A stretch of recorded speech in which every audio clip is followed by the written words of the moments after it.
여러분, 각 지방마다 지역마다 특산물이 있죠. 여러분, 굴비라면은 어디 굴비가 최고입니까? 어떻게 그거 아세요? 영광 굴비. 저도 영광에 가보지 않았지만 영광 굴비는 많이 들어봤고 또 먹어보기도 했습니다.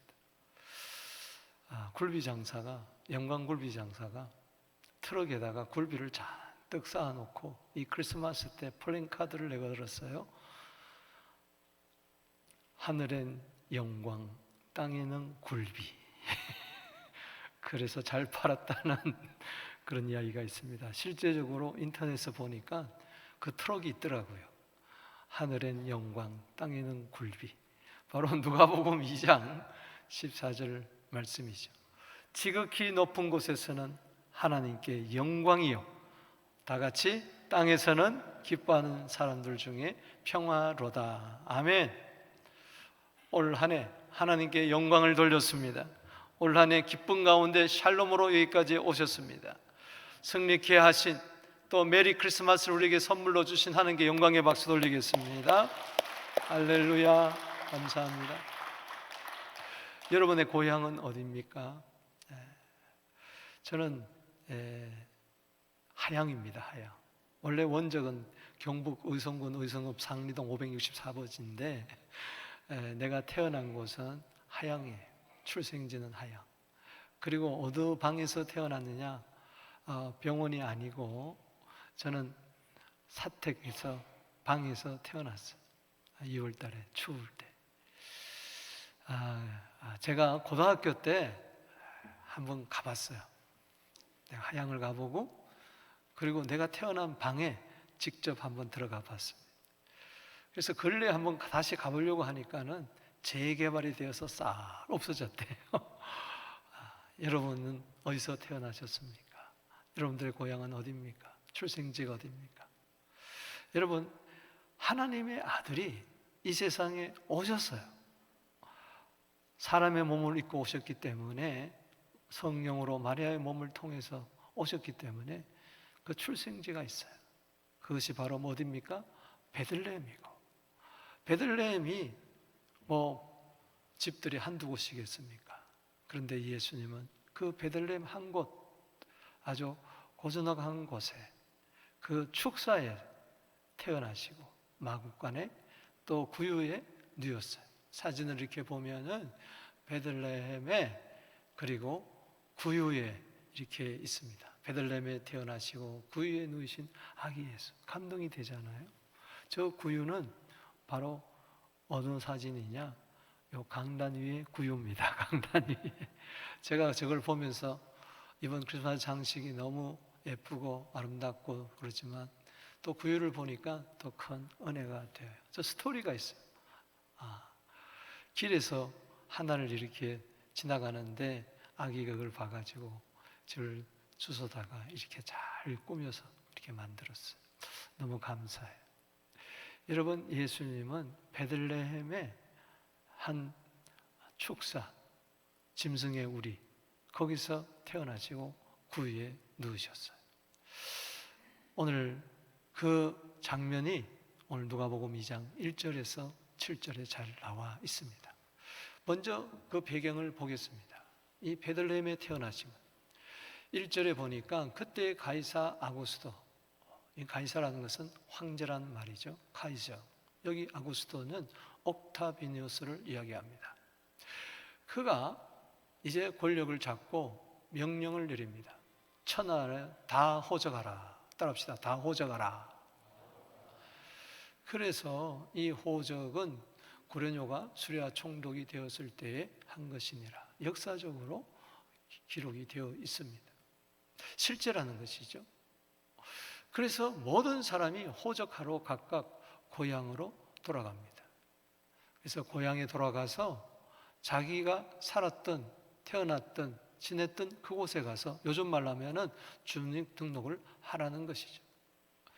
그래서 요셉도 그 아내 마리아와 함께 이제 나사렛 동네에서 베들레헴으로 가게 됩니다. 왜냐하면은 요셉도 마리아도 베들레헴 출신이에요.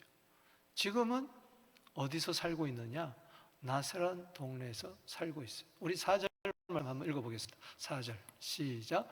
요셉도 다윗의 집 족속이므로 갈릴리 나사렛 동네에서 유대를 향하여 베들레헴이라 하는 다윗의 동네로 5절 그 약혼한 마리아와 함께 호적하러 올라가니 마리아가 이미 잉태하였더라 그랬어요. 지금 어디서 어디로? 나사렛에서 베들레헴으로. 지도를 한번 보세요. 이 이웃 동네가 아니에요. 나사렛은 저 북쪽 갈릴리 호숫가에 있어요. 아주 촌락입니다. 어촌입니다. 아주 못 사는 사람들의 동네입니다. 인생에 있어서 실패한 사람들이 모여서 사는 그곳에, 그곳에서 지금 요셉과 마리아가 정혼을 하고 이제 성령으로 말미암아 아이를 마리아가 가졌어요. 그래서 이제 호적하러 베들레헴으로 내려갑니다. 이 나사렛에서 베들레헴은 이 사해 서쪽에 있는데 지금으로 말하면은 저곳이 서한 지구입니다. 웨스트 뱅크. 지금 전쟁이 일어나고 있는 저 가자 지구와 또 저 서한 뱅크, 서한 지구. 거기에 예루살렘에서 밑으로 한 8km 정도 떨어진 곳에 조그마한 동네가 마을이 있어요. 베들레헴이. 거기는 고지입니다. 그래서 약 한 770m 고지예요. 그래서 나사렛에서 저까지 오는 거리가 얼마나 될까? 직선 거리로 약 120km나 됩니다. 120km. 그러나 직선으로 올 수가 없죠. 산도 넘어야 되고, 그러니까 이렇게 마을도 굽이 지나가야 되니까 약 한 144km 정도, 보통 사람들의 걸음으로.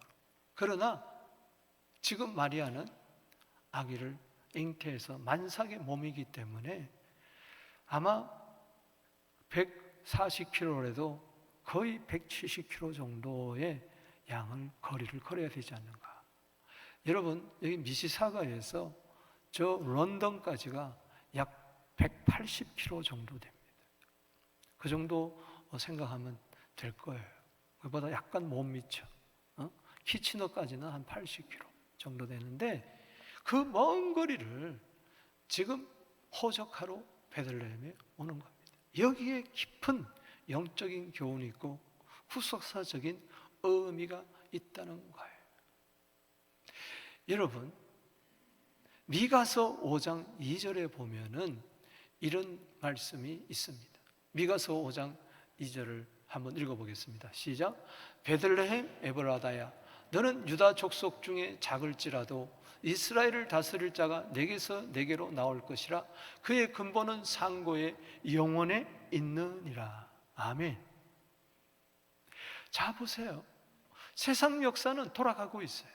로마가 옥타비아누스 황제가 아구스토란 말은 존귀한 자란 말이에요. 자기가 하나님같이 존귀한 자라는 겁니다. 그래서 세계의 권력을 한 손에 잡고 천하에 있는 모든 사람들은 다 호적하라. 그래서 많은 사람들이 속국에 있는 사람들조차도, 그 당시 이스라엘은 속국이었기 때문에, 로마 속국이었기 때문에 할 수 없이 호적하러 이제 가는 거예요. 그 호적하라는 것은 이유가 있습니다. 하나는 인구조사하기 위한 것이고, 또 두 번째는 군인들을 징집하기 위해서, 그리고 가장 중요한 이유는 세금을 징수하기 위한 거예요. 이런 목적으로 호적하라는 거예요. 그런데 이것이 왕이 명령한 것이, 황제가 명령한 것이 이게 하나님의 뜻을 이루는 도구가 되었다는 것입니다. 할렐루야. 미가는 언제 사람이냐? 이사야와 동시대 사람이에요. 거의 700년 전, 예수님이 오시기 전 거의 600~700년 전의 사람입니다. 그때 메시아의 출생지를 예언을 했어요. 그게 바로 어디입니까? 베들레헴이에요. 에브라다는 베들레헴의 옛 이름이에요. 유다 족속 중에서 가장 작은, 여기서 이스라엘 다스릴 왕이, 통치자가 나온다는 거예요. 할렐루야. 그분 메시아에 대한 예언이에요. 그의 근본은 상고요 영원에 있느니라. 태초부터 계시던 하나님의 아들이 사람의 몸을 입고 이 땅에 어디에? 베들레헴에 오실 것을, 태어나실 것을 예언을 했는데, 만약에 아구스도 황제가 호적하라고 명령을 하지 않았다면은 마리아와 요셉은 아이를 어디서 출생을 했을까요? 나사렛에서 했을 거예요. 그렇다면 미가서 5장 2절 말씀은 거짓말이 된 거예요. 저것이 거짓이 아니고 참이다. 하나님의 말씀은 반드시 이루어진다. 아멘이십니까?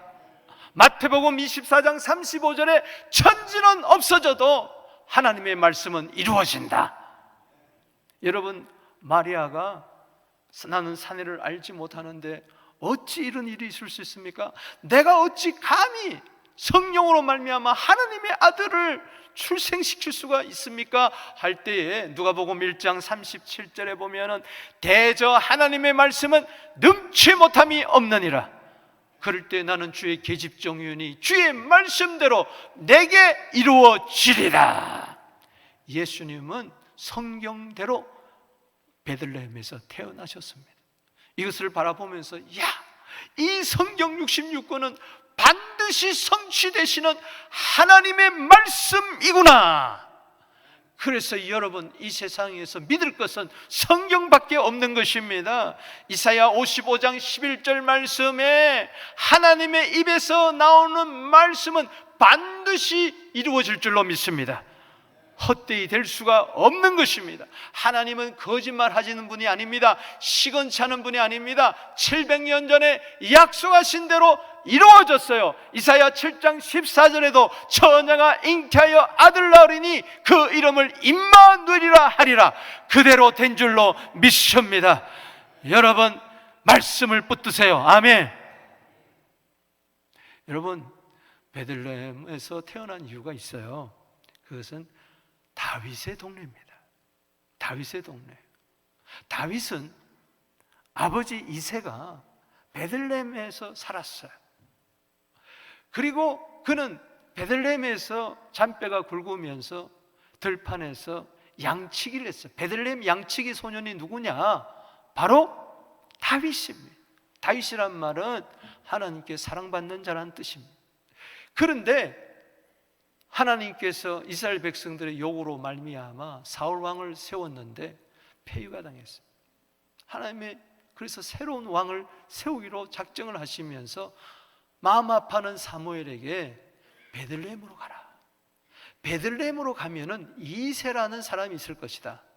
거기 아들들이 있는데 그 중에 하나 간택을 해서 왕으로 기름을 부어라.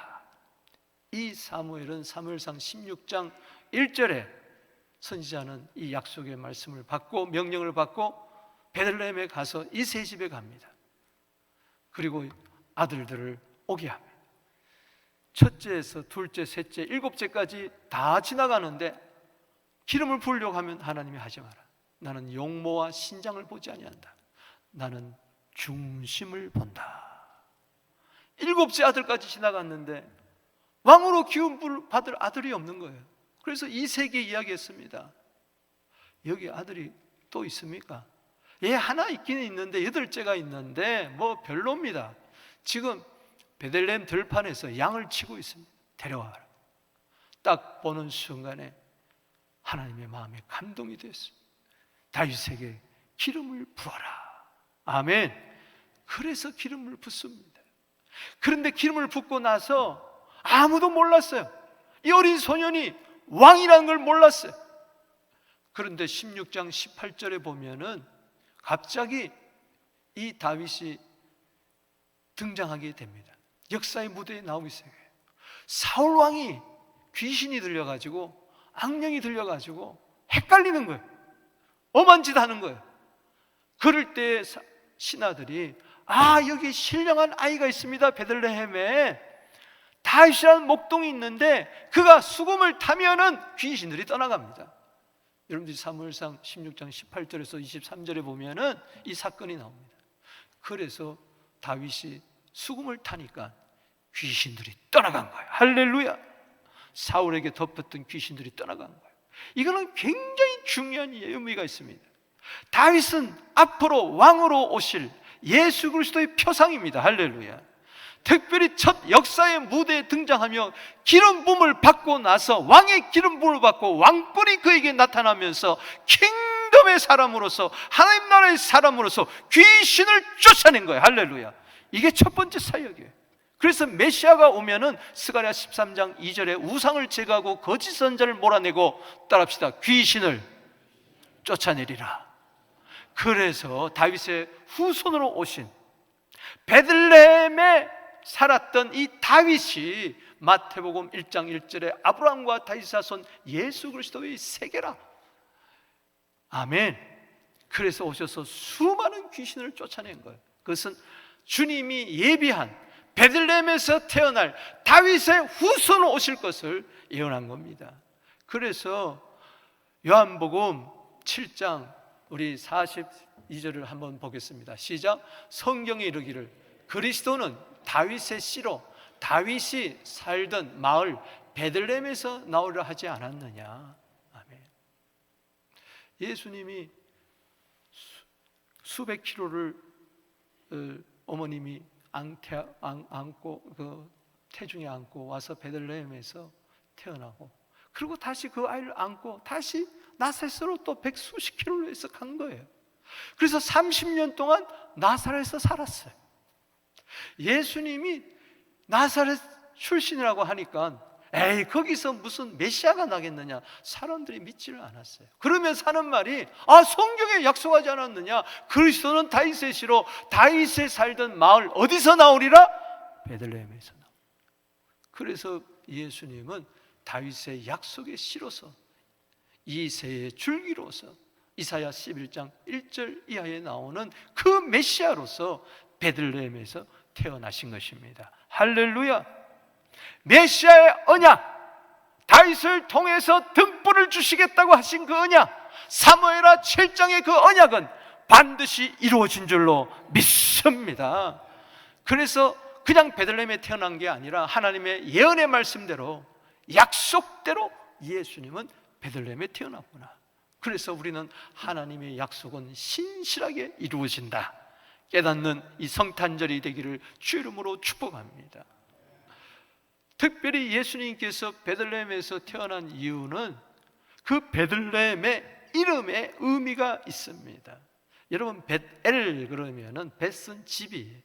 엘은 하나님의 집이에요. 베들레헴 그러면 벳 그리고 레헴은 바로 뭐냐? 떡집이라는 거예요. 벳은 집이고 레헴은 바로 뭐예요? 양식, 떡, 빵이라는 거예요. 따라합시다. 빵집.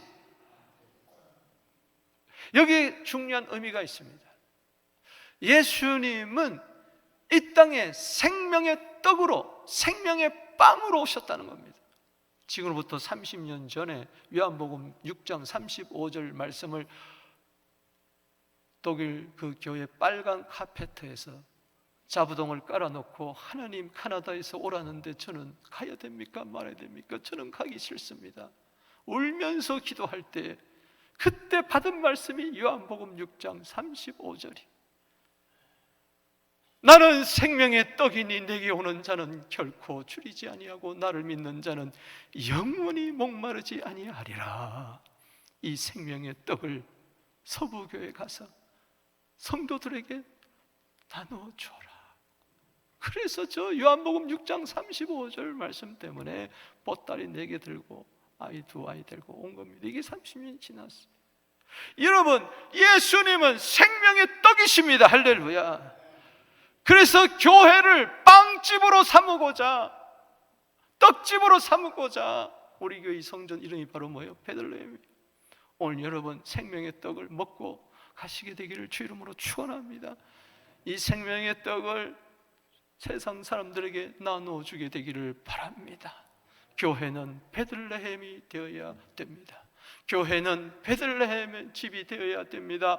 빵집이 되어서 사람이 마태복음 4장 4절에 떡으로만 사는 것이 아니요 오직 하나님의 입에서 나오는 살아계신 말씀으로 산다. 할렐루야. 교회는 생명의 말씀이 차고 넘쳐야 될 줄로 믿습니다. 바로 예수님이 요한복음 1장 1절의 말씀인 줄로 믿습니다. 예수님은요, 이 베들레헴에서 특별히 어디서 태어났느냐? 이 축사, 짐승의 우리간, 거기서 태어나시고 그리고 구유에 누이셨다, 그렇게 이야기를 하고 있어요. 여러분, 오늘 보십시다. 누가복음 2장 6절 7절에서 구유에 누이신 아기 예수 보십시다. 시작. 거기 있을 그때에 해산날이 차서 첫 아들 낳아 강보로 싸서 구유에 누였으니 이는 여간에 있을 곳이 없음이라라. 거기 있을 그때 드디어 120, 30km 되는 거리를 찾아와서 이제 베들레헴에 당도했어요. 이제 호적을 하려고 하는데 밤이 이루어졌어요. 그런데 갑자기 해산기미가 보이는 거예요. 양수가 터지려고 하는 거예요. 진통이 오기 시작하는 거예요. 여러분, 수백 킬로를 걸어와서 이제 아이를 낳으려고 하는데 친척집도 못 들어가고 여관도 못 들어가고 있을 곳이 없는 거예요. 요셉과 마리아만 온 것이 아니고 많은 사람들이 호적하러 왔기 때문에 여관에 있을 곳이 없음이라라. 빈 방이 없는 거예요. 그래서 예수님은 축사를 빌려가지고 그곳에서 태어나게 됐어요. 첫 아들을 낳아 어디서 낳았습니까?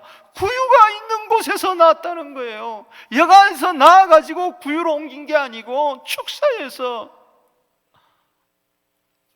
소가 하는 그곳, 말이 잉잉 하는 이곳, 염소가 엄매 하는 그곳에서 예수님은 자리를 깔고 마리아는 자리를 깔고, 그게 무슨 의사가 있었겠습니까? 요셉이 보면서 응행하고 드디어 하나님의 아들이 사람의 몸을 입고 한 아기로 오셨어요. 이사야 9장 6절 말씀이 이루어지는 순간입니다. 이는 한 아들 한 아기를 우리에게 주셨는데 그 어깨는 청사를 메웠습니다. 할렐루야. 그는 영존하신 아버지와 동일하신 분입니다. 그분은 평강의 왕이십니다. 할렐루야. 그분이 아기로 태어나신 거예요. 첫 아들이라 그랬어요. 첫 아들은 바로 마리아에서 성령으로 잉태하신 예수님이시죠. 첫 아들이 있다는 것은 둘째, 셋째, 넷째 다 있다는, 성경에 보면 최소한 6남매를 이후에 마리아가 출생한 것을 알습니다. 마리아는 영원한 동정녀가 아니에요. 잘 기억하시게 되기를 바랍니다. 예수님만 낳을 때 동정녀지, 그 다음에는 우리처럼 보통 사람처럼 아이를 낳은 어머니일 뿐이에요. 그래서 쳐달라 강보에서 어디에 누였으니? 구유에 누였으니 있을 곳이 없어요. 주님이 오셨지만 그를 영접하는 분은 축사밖에 없었고 구유밖에 없어요. 짐승의 먹이통이에요. 구유라는 것은 짐승의 밥통이에요. 생명의 떡이 짐승의 밥통 위에 태어난 거예요. 그림을 하나 보면은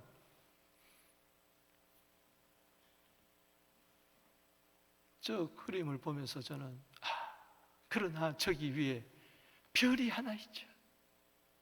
동방 박사가 바로 저때 저 별을 발견하고 별을 따라가는 중에 헤롯 왕궁에 태어났을까? 아니요, 왕궁에 태어나지 않았어요. 베들레헴에 태어났어요. 그래서 그 말씀을 듣고 갑자기 가는데 별이 나타나더니 쭉 인도하더니 바로 마국관 위에 구유 위에 딱 서 있는 거예요. 그래서 마태복음 2장 10절에 그 아기 위에 머물러 서 있는 별을 보고 가장 크게 기뻐하고 기뻐하더라. 아멘. 여러분, 아기 예수를 바라보며, 구유에 누신 아기 예수를 바라보며 가장 크게 기뻐하고 기뻐하게 되기를 바랍니다. 여러분, 2장 우리 8절 이하에 보면은 예수님이 구유에 태어나셨어요. 천사가 나타났습니다. 목자들에게 밤중에 나타나셨어요. 그러면서 누가복음 2장 10절에서 이하에 보면은 온 세상에 미칠 큰 기쁨의 좋은 소식을 너에게 전하노라. 오늘 다윗의 동네에 구주가 나셨으니 곧 그리스도 주시니라. 그러면서 12절에 강보에 쌓여 구유에 누인 아기를 보리니 이것이 표적이니라. 메시아의 표적이 바로 구유에 누워 있는 아기라는 것입니다. 여러분, 구유에 누인 아기, 우리 그 찬송 부를 때마다 가슴이 찡하잖아요. 108장 찬송.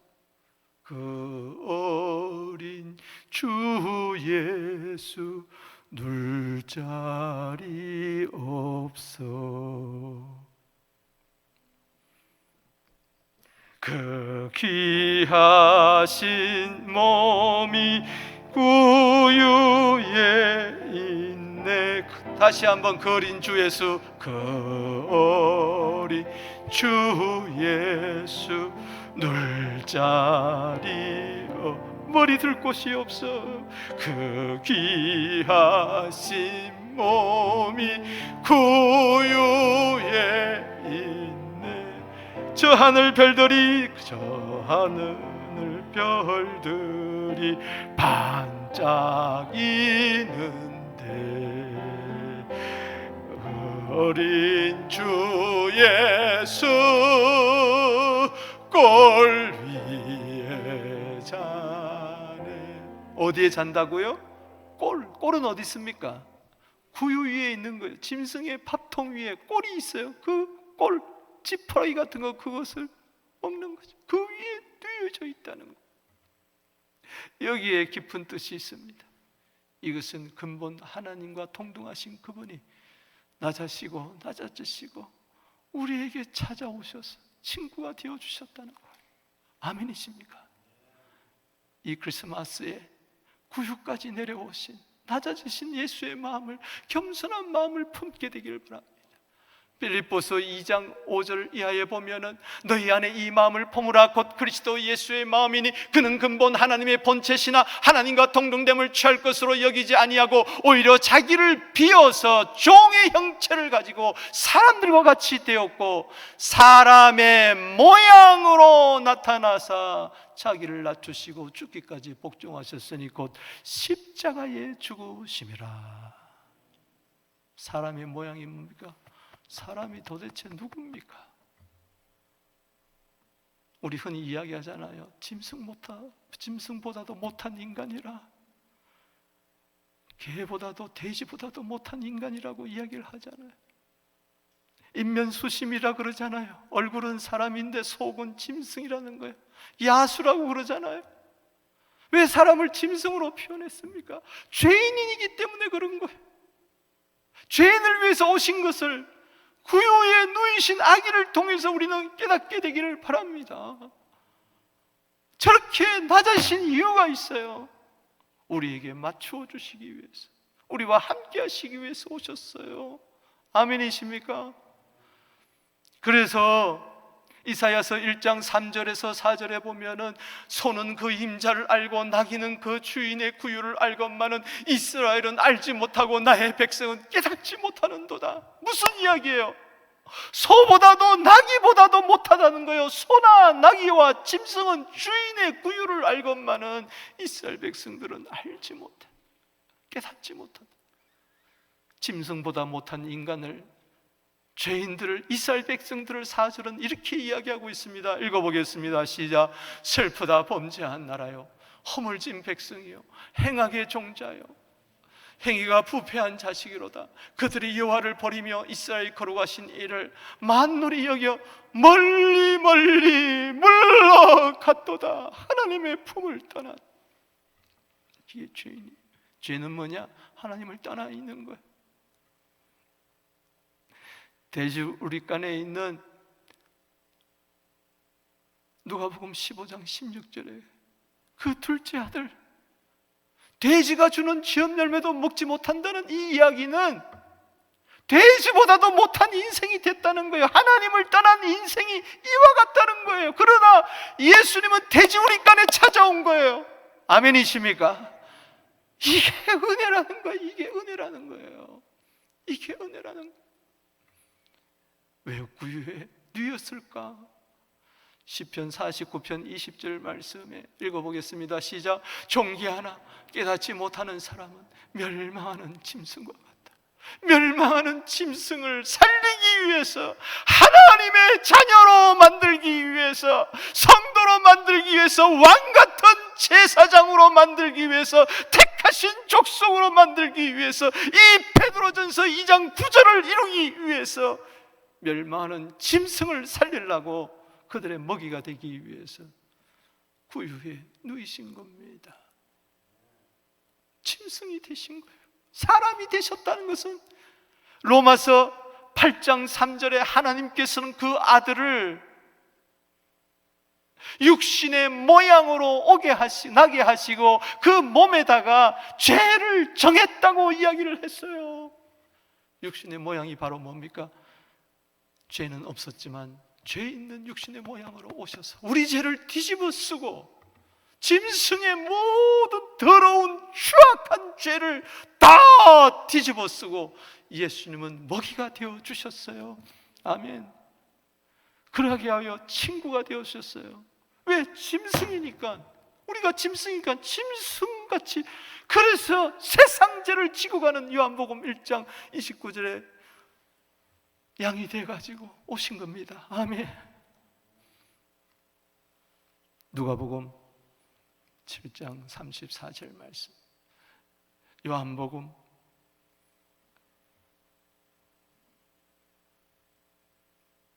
15장 13절 말씀 읽어보겠습니다. 시작. 세리와 죄인의 친구로다.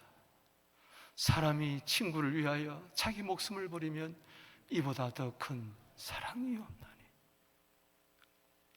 구유에 놓였다는 것은 우리 인생이, 그런데 세리와 죄인의 친구가 되기 위해서, 그리고 친구를 위해서 죽기 위해서 오신 겁니다.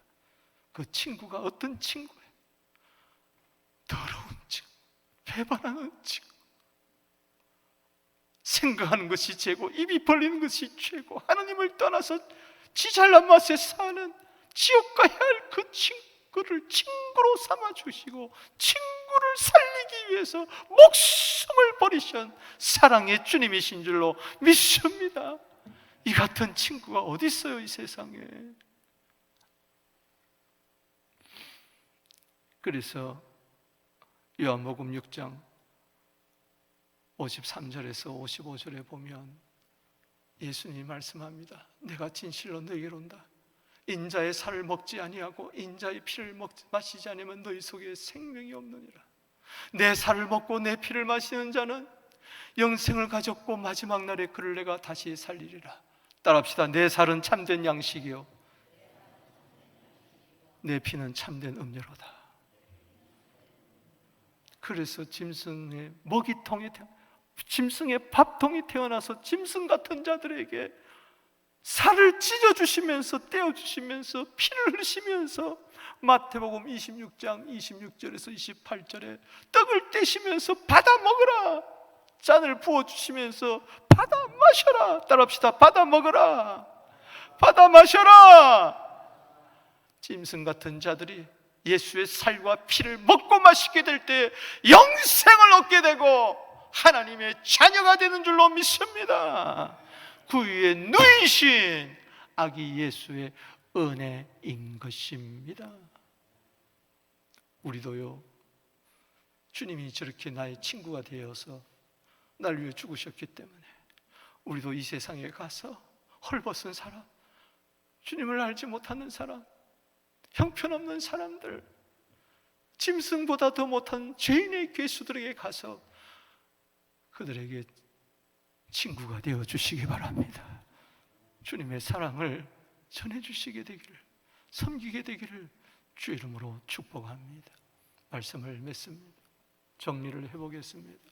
베들레헴에 태어나신 예수님은 하나님의 말씀대로 약속대로 오신 생명의 떡이십니다. 구유에 누이신 예수님은 죄인을 위해 낮아지시고 낮아지시고 맞추어 주시고 우리 같이 되어주시고 희생이 되어주신 우리의 영원한 참된 양식이십니다. 오늘 메리 크리스마스가 되는 이유는 바로 베들레헴에 태어나신 예수님, 그 위에 누이신 예수님 때문입니다. 이분과 영원토록 길벗이 되어서 천국 가는 그날까지 주님과 동행하는 우리 모두 되기를 주의 이름으로 축복합니다. 여기에 행복이 있고, 여기에 성공이 있고, 여기에 우리 갈 길이 있고, 사명이 있고, 영광이 있고, 기쁨이 있고, 평안이 있는 줄로 믿습니다. 우리 다 같이 일어나셔서 찬송